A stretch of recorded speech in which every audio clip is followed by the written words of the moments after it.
Hi, Dawn Stanslamenti, and welcome to historic Fallsington, Pennsylvania, where a man who spent most of his life as an atheist working in New Jersey in the entertainment industry now finds himself behind the pulpit.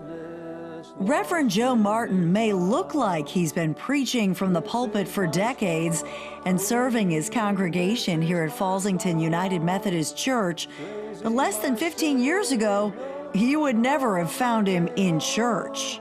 Every time I tried running from God, he just kept after me, and eventually, not only did I believe in God late in my life, I was in my late 50s when I first found God, and then to be within a matter of 6 or 7 years, I'm pastoring a church. That's pretty amazing. Before hearing a higher calling, he worked 40 years as a broadcast professional, as an engineer for New Jersey Network, which shut down in 2011. Martin was also a pilot who, along with wife Penny, opened dinner theaters in Bristol Township.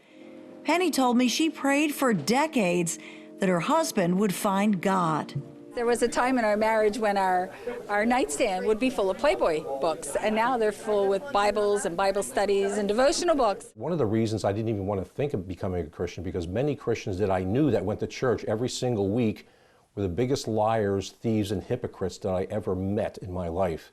And I thought, if that's what they're teaching behind those walls, I don't want to have anything to do with that. That's disgusting. There are bad people in any organization. Penny says her prayers were finally answered, but she never imagined her husband's spiritual transformation would lead him all the way to the pulpit. Give God a chance to stop trying to do it on your own. Surrender your feelings to God and let Jesus in. That's what I did. And when I let him in, the things and miracles that started happening in my life, I was just getting blown away. I couldn't believe all the stuff that was happening. His former co-workers say Martin's faith journey is the real miracle. Reverend Martin hopes he's a witness for his friends and community.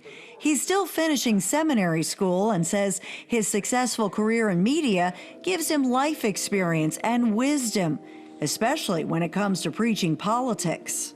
I definitely don't bring politics in the pulpit for sure, but I do tell them to pray. Pray for when you vote, go to that voting booth, pray before you vote and pray for the country.